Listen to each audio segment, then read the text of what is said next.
Hi friends of Jubilee Plus. In this week's Monday Mercy video, I want to look at why we're supposed to help people who are in poverty or facing hardship or injustice of any kind.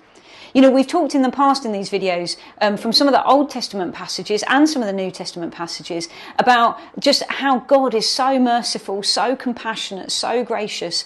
And actually we've looked at things in the Old Testament where God set out certain rules, certain laws, so that those in poverty would never be left behind. And that so people couldn't just go on getting richer and richer and richer at the expense of those in poverty. We've looked at that and we've seen that God wants us to be generous, that he wants us to be kind, that he wants us to help people in need and hardship around us. But this morning I want to look at why. God gives us two reasons in Exodus. One of them is in Exodus 22, where in verse 27 it says, because I'm compassionate. Because God is compassionate. God is a compassionate God. He is merciful, he is kind, he is gracious. So often that's not our starting place. So often that's not where we lead.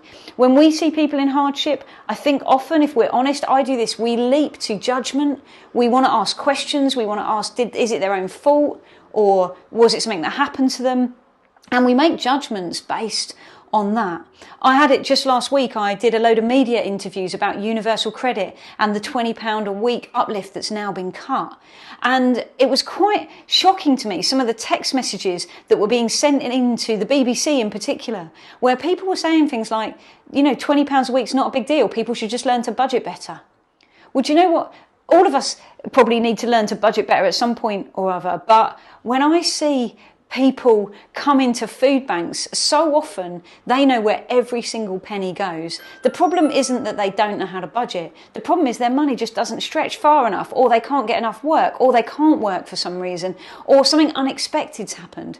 Often the people we see in our churches who come to us at their point of need know exactly where every penny's gone and they've done everything they can. We've seen people who've sold all their downstairs furniture to buy food because they didn't want to have to come to the food bank and then sadly ended up needing help anyway.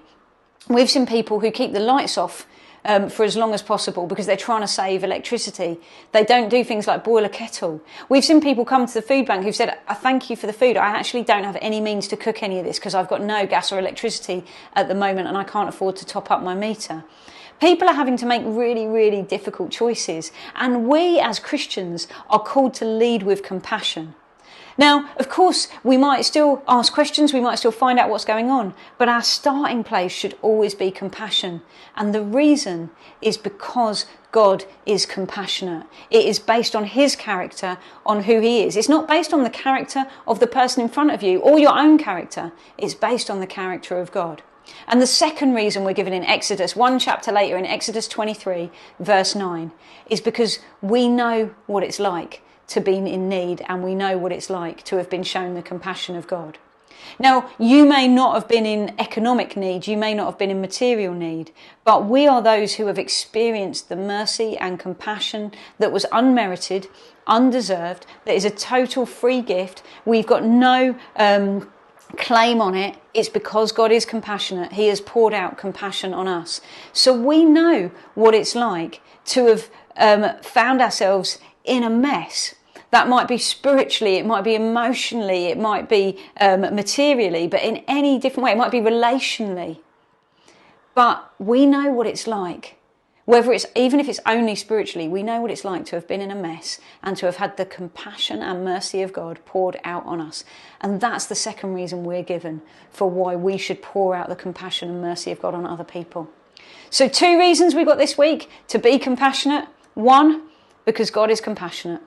Two, because we have experienced his compassion for ourselves. Let those two things motivate you.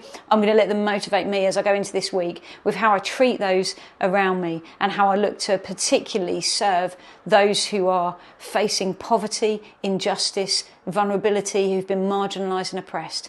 So let's do what we can this week to pour out lavishly, abundantly, overflowing with compassion and mercy to those in need around us. God bless you.